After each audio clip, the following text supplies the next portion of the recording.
Sahabat khotbah populer, akhirnya pernyataan atau prediksi hambanya Evangelis Dautoni terbukti.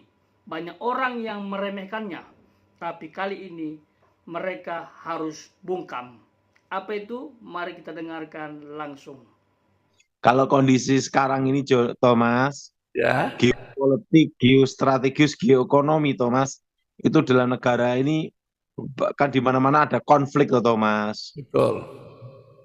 Jadi Indonesia ini perlu seorang pemimpin, Thomas ya, yang mengambil keputusan dengan cepat, tepat, disiplin, Thomas. Kalau saya ditanya, padahal suka yang gimana? Saya tuh selalu suka yang presiden tuh yang militer, Thomas. Militer, yes. Dan pernah di medan pertempuran. Yes. Karena kalau orang di medan pertempuran, Thomas, itu mengambil keputusan harus cepat, Thomas, dan tepat. Dan tegas. Karena last minute bisa selesai. Karena peluru kan tidak ada suruh belok, enggak mau, Thomas. Iya, betul Pak Daud. Makanya kalau kesukaan presiden saya itu adalah militer, disiplin, pernah mengalami latihan pertempuran, dan pernah berperang gitu, Thomas. Betul Pak Daud. Saya itu 2 tahun yang lalu loh, Thomas, saya ngomong tentang Gibran Raka Buming Raka, Thomas. Betul. Di publik itu, waktu itu sebenarnya, waktu itu saya ngobrol-ngobrol dengan Kepala Staf Presiden Pak Muldoko, Thomas, itu Ya. di 2021, Thomas. Ya. Nah, waktu itu saya ngomong, apa tuh, di 2021 itu saya ngomong bahwa Cawapres itu nanti Gibran Raka Buming Raka, Thomas. Yes. Tapi kalau saya suka yang gimana presidennya, ya militer, Yes. terusan tuh disiplin tempur, disiplin tempur. Setelah itu cara berpikirnya itu adalah internasional, hubungan internasional, Yes. bilateral dan multilateral, dan hubungan antar etnis juga, dari semuanya nasionalisasi nasional, Thomas. Yes. Nah, harus apa, Thomas? Nasional. Dan yang ketiga, punya hubungan internasional dan wawasan internasional. Bukan hanya wawasan di kota Jakarta atau kota Solo, tapi internasional, Thomas. Dan bahasa Inggrisnya lancar. Ya Pak Daud, berarti kita nih Pak Daud, program kita pertama yang bilang bahwa Wapres terkuat adalah Gibran, dan ternyata Gibran sudah mencalonkan sebagai Cawapres. Kan saya udah ngomong tentang MK, toh, Thomas. Ya. Betul? Betul. MK itu udah ditok, itu udah final. Nanti kalau ini perlu lagi gugatan-gugatan, sidang-sidang, ya itu nanti ya 2029, Thomas. Pandangan saya, Bapak Presiden kita Jokowi ini adalah presiden yang berhasil, Thomas. Karena kalau untuk jadi seorang ayah yang berhasil, termasuk ayah yang berhasil, Thomas. Betul. Karena untuk menjadi pemimpin, dia harus menjadi ayah yang baik, Thomas. Betul. Pemimpin keluarga dulu Pak, yang terkecil ya Pak. Tapi yang jelas ya, Thomas ya, Pak Jokowi, Pak Presiden kita nih, Thomas ya, itu termasuk sebagai presiden, tapi juga sebagai ayah yang berhasil, Thomas. Betul, karena anak-anaknya semua berhasil. Ingat, bukan dinasti loh, Thomas. Kenapa Ya. bukan dinasti? Karena rakyat yang memilih, Thomas. Betul.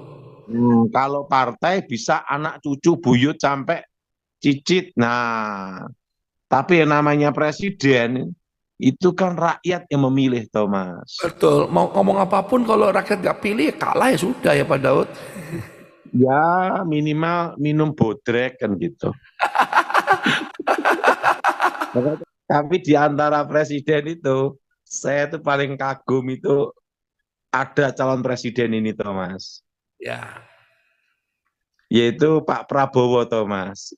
Ya, Tidak pernah menyerah, karena dia seorang militer Pak Daud ya. karena dia seorang militer, Thomas. Ya, Pantang mundur untuk negara, gitu.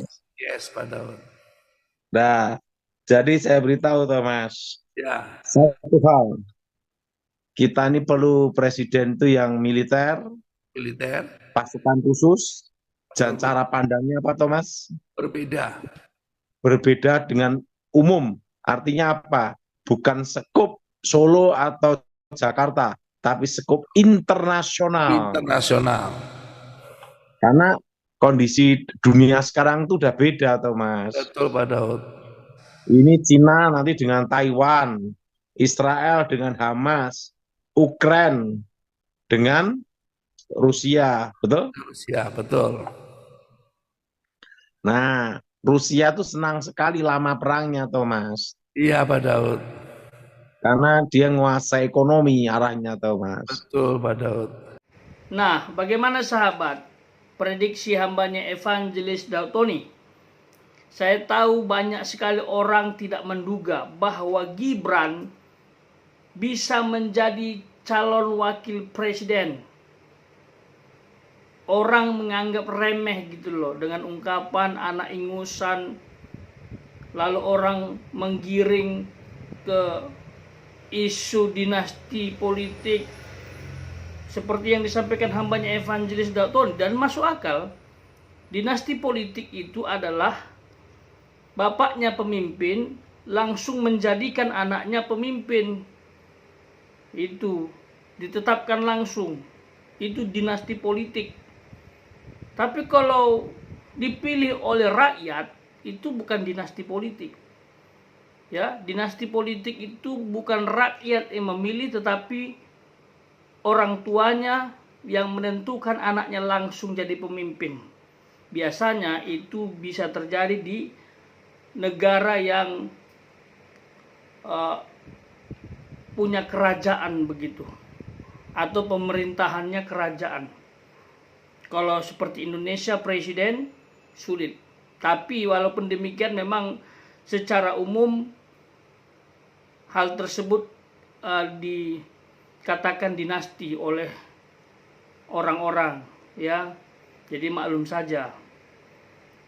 Karena rakyat yang punya otoritas, walaupun orang tuanya mendukung, mensupport anaknya untuk jadi pemimpin, kalau tidak dipilih rakyat, nggak ada gunanya, ya, seperti itu. Tetapi dari sini kita dapat belajar, ya, bahwa orang tua yang baik adalah orang tua yang bisa mempersiapkan, mengantar anaknya untuk menjadi pemimpin. Saya pikir tidak masalah, ya. Yang terpenting anak pemimpin tersebut bisa memimpin. Bahkan kalau bisa seperti bapaknya. Karena Bapak Jokowi dinilai banyak orang itu berhasil untuk memimpin Indonesia 2 periode. Ya, kita lihat akhir jabatan beliau banyak hal yang sudah dilakukan, banyak hal yang sudah dibangun, dan ekonomi Indonesia bisa sebaik ini karena kinerja Bapak Jokowi dan kawan-kawan. Tentu ada kekurangan. Kalau mau sempurna ya di surga lah. Kalau di bumi tidak ada yang sempurna. Tapi kalau kita boleh jujur, beliau adalah presiden terbaik yang harus dicontoh. Seperti itu. Jadi jangan sentimen dulu. Jangan langsung antipati terhadap Bapak Jokowi dan keturunannya yang akan menjadi pemimpin. Itu ya. Apalagi didorong oleh sakit hati. Lalu tolak Jokowi, tolak keturunannya. Itu nggak main. Anda tolak karena programnya jelek, itu yang benar. Ya. Tapi pemilu tahun 2024 bulan Februari ini sangat menarik. Ya, menarik plus membingungkan. Ya. ada 3 poros yang harus kita cermati dan harus berhati-hati. Kira-kira siapa yang sahabat pilih? Pasangan Anies Amin, atau Ganjar Mahfud, atau Prabowo Gibran? Coba isi pendapat di kolom komentar plus beri alasan. Jadi hati-hati ya menentukan pemimpin untuk Indonesia 5 tahun ke depan. Saya berharap kita memilih berdasarkan hati nurani, bukan karena paksaan atau karena dorongan golongan dan lain-lain yang dibangun di atas sentimen antipati terhadap seseorang. Kadang-kadang saya tertawa dengan statement hambanya Evangelis Dautoni. Prediksi beliau kadang-kadang membuat kita, benar nggak ya? Masa pikiran beliau seperti itu? Tapi faktanya terjadi bahwa Gibran jadi calon wakil presiden.